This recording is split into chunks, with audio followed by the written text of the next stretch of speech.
Assalamualaikum warahmatullahi wabarakatuh. Baik, kemudian kata Syekh Said Nursi, dasar paling mudah mengapa kita kok harus menjalin ukhuwah dengan sesama muslim, ya sederhana, kita sama-sama orang beriman. Jadi kita mengakui Tuhan yang sama, mengakui Nabi yang satu, agama yang satu, kiblat yang satu. Banyak sekali persamaan-persamaannya. Yang paling sederhana ya keimanan tadi. Ya memang sayangnya kita itu lebih sering mencari dasar perbedaannya, bukan persamaannya. Padahal dengan sama-sama sadar, oh ya kita sama-sama orang yang beriman, itu sudah cukup untuk kita tidak memusuhi dia. Kadang-kadang kita malah mencari bedanya, mencari hal-hal remeh untuk kita deklarasi sebagai alasan untuk memusuhi orang.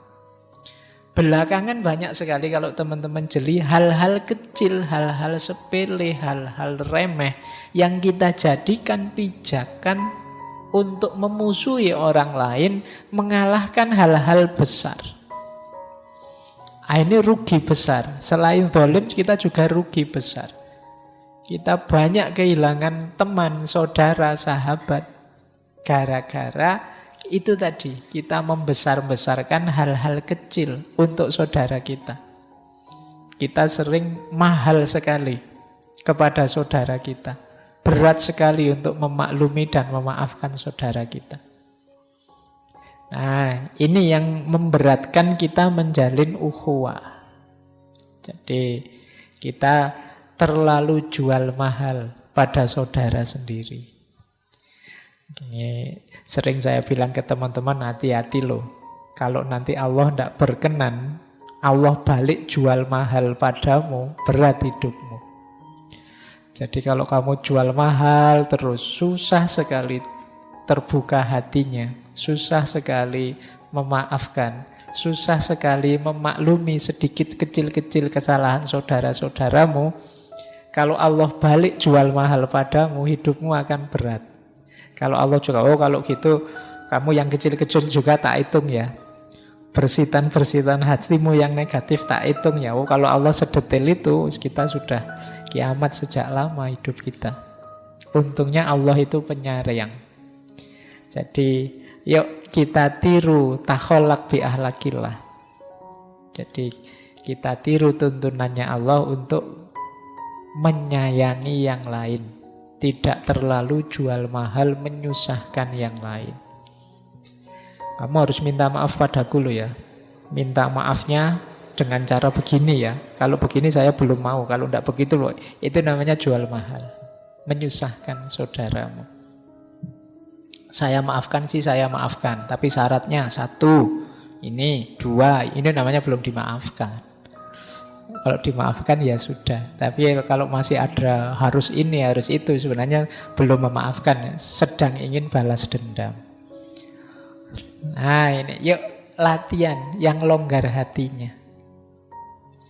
Baik, ada dasar simpel keimanan.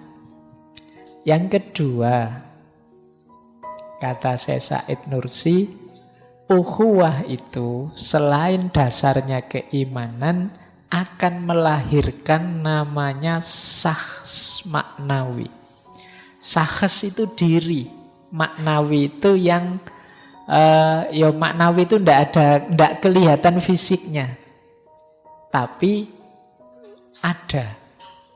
Jadi ada diri fisik, ada diri non fisik yang sifatnya maknawi, yang itu jauh lebih kuat. Kebersamaan itu kan sahs maknawi.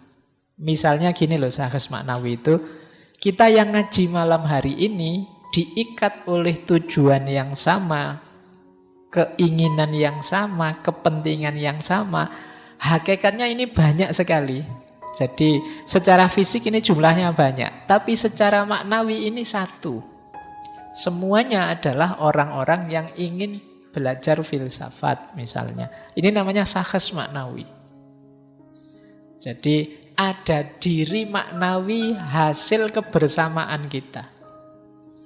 Jadi dari 2 jadi 1, dari 4 jadi 1, 10 jadi 1, 20 jadi 1. Ini namanya sakhs maknawi. Sebaliknya kita yang satu ini akhirnya jadi banyak. Kalau saya sendirian itu mata saya cuma 1. Tapi sakhs maknawi kita bersama malam hari ini matanya banyak.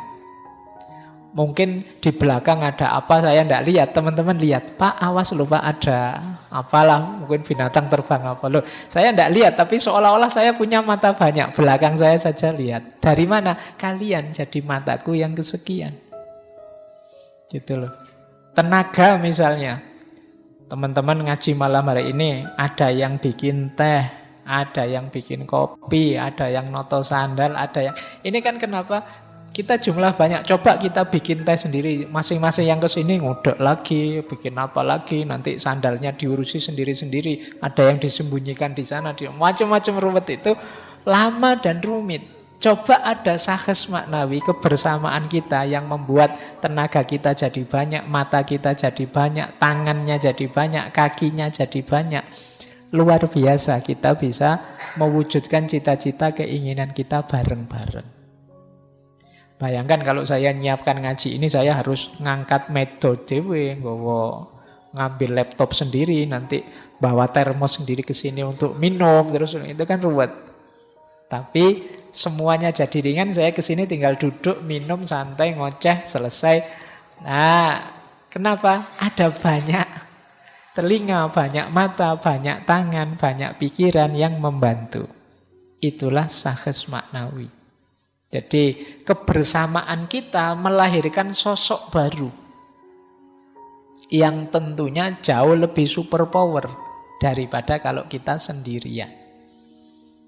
Nah, menarik kalau kalimatnya Syekh Said Nursi, kita itu seperti satu organ dari satu tubuh.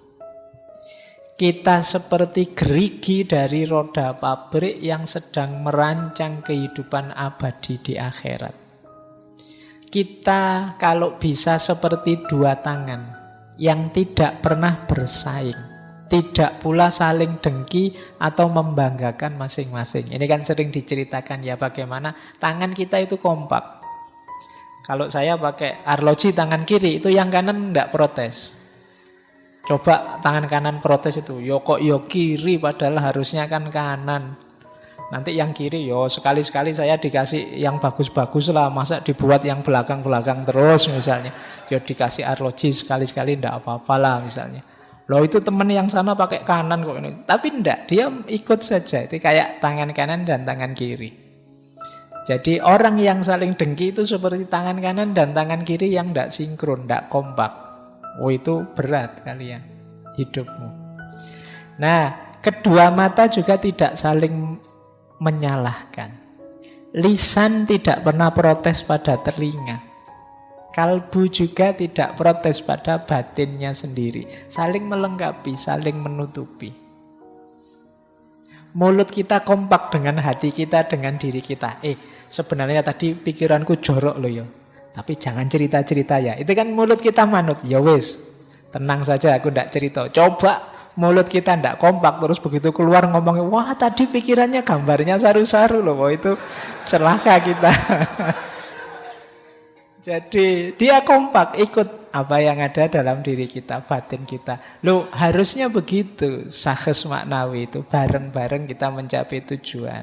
Bersama-sama. Kita seperti satu tubuh.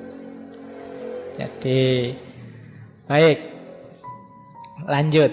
Nah, nanti di kitab itu Syekh Said Nursi mengilustrasikan 2 cerita. Yang pertama tentang lampu minyak, yang kedua tentang pembuat jarum. Jadi cerita yang pertama, misalnya kata Syekh Said Nursi, ada 5 orang yang menyalakan lampu minyak. Yang satu menyediakan minyak, yang satu mencari sumbu, yang satu mencari kacanya. Kemudian yang satu menyediakan koreknya. Loh itu kan cepet. Yuk kamu cari ini, cari itu, cari itu. Begitu datang lengkap sudah, ada lampu dinikmati bersama. Bayangkan kalau masing-masing mencari sendiri-sendiri, tidak jelas yang dicari apa. Masing-masing harus nyari kaca, nyari korek api, nyari sumbu sendiri-sendiri, lama. Tapi kalau bareng-bareng bisa cepat. Bahkan kata Syekh Said Nursi, seandainya masing-masing mereka punya cermin besar, lampu tersebut bisa masuk dalam cermin dan mencahayai semua orang. Maksudnya apa? Sahas maknawi tadi, kebersamaan tadi bisa memberi manfaat jauh lebih banyak orang yang lain. Jadi kalau kita sendiri mungkin dapatnya lampu kecil, tapi bersama-sama ketemu lampu besar. Akhirnya apa? Manfaatnya juga untuk lebih banyak orang, tidak hanya 5 orang ini. Itu kalau dikontekskan dengan Islam, disitulah nanti rahasianya Islam itu bisa rahmatan lil alamin.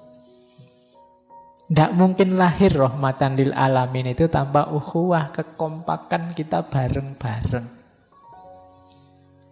Jadi kayak tadi, kayak satu tubuh tadi loh. Kalau yang satu berkhianat, mulutnya tidak bisa nutup rahasia, bubar. Sudah. Jadi dengan bareng-bareng bersama, manfaatnya lebih besar. Kalau kita pecah kerja sendiri-sendiri, bisa jadi untuk kita sendiri pun tidak ketemu manfaatnya. Karena kita sendiri jadi terbatas. Mungkin kita hanya dapat minyaknya saja tapi tidak dapat koreknya. Sehingga lampunya ada sih tapi gimana nyalainnya. Mungkin yang sana dapat koreknya saja, tidak ada lampunya. Buat apa korek dinyalain sebentar juga tidak bisa lama. Tapi dengan bareng-bareng bisa saling mendukung. Nah, bahkan contoh yang kedua itu beliau menjelaskan cerita pembuat jarum jahit. Jadi kalau bikin jarum itu kecil. Bahkan kita cenderung menganggap jarum itu remeh. Ayo kalau kita remehkan silahkan teman-teman bikin jarum sendiri, lak puyeng. Ya kan? Kita bisa bikin jarum itu kalau bareng-bareng mungkin lebih mudah. Ada yang menyediakan besinya, ada yang siap apinya, ada yang mencari alatnya, ada yang membuat lubangnya. Sehingga waktunya bisa efektif. Kerja bareng-bareng. Tapi kalau kita sendirian bikin jarum, meskipun sekedar jarum saja, itu bisa seminggu, 2 minggu, sebulan bisa tidak jadi. Apalagi tidak ngerti ilmunya. Itulah maksud dari sahas maknawi. Jadi ukhuwah itu dasarnya keimanan dan lahirnya sahas maknawi. Jadi kebersamaan. Kalau pakai istilahnya Pancasila persatuan. Persatuan kata Bung Hatta beda dengan persatean. Ya. Persatean itu daging ini, daging itu dipaksa masuk, ditusuk, dipaksa bersama. Kalau persatuan tidak begitu. Kalau persatuan itu tidak ada terpaksanya. Jadi kita memang sadar punya visi bersama untuk kita wujudkan bersama.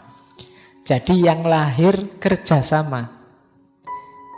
Kerjasama tidak selalu sama dengan kerja bersama. Ada yang kalau kerja bersama itu bisa saja ini kerja, tapi tidak nyambung. Jadi tidak saling berhubungan. Kalau kerja sama itu ada visi bareng-bareng. Yuk kita sekarang bikin jarum ya. Ini bagian ini bagian itu, ini bagian. Nah itu namanya kerja sama, lahirlah jarum. Tapi kadang-kadang ada cuma kerja bersama. Mungkin yang sana kelihatan kerja tapi tidak ada hubungannya dengan sini. Sibuk semua. Yang sana main game, yang sini tidak ada hubungannya dengan kerja bersama. Ada yang memang acting saja biar kelihatan kerja, padahal tidak ngapa-ngapain. Ada yang usul banyak tapi yo disuruh kerja ndak kerja-kerja misalnya. Nah ini kerja bersama namanya. Nah ini sahes maknawi itu kerja sama yang ada visi bersama yang diwujudkan bersama. Itulah dasarnya ukhuwah. Oke, untuk malam hari ini saya cukupkan sekian dulu. Mohon maaf kalau ada yang kurang berkenan, mungkin 1-2 kekurangan apa, mohon dimaklumi. Kalau ada kekhilafan, kealpaan yang teman-teman ngerti benernya seperti apa, ya silahkan disampaikan. Kurang lebihnya mohon maaf. Wallahul muwaffiq, wallahu a'lam bissawab. Wassalamualaikum warahmatullahi wabarakatuh.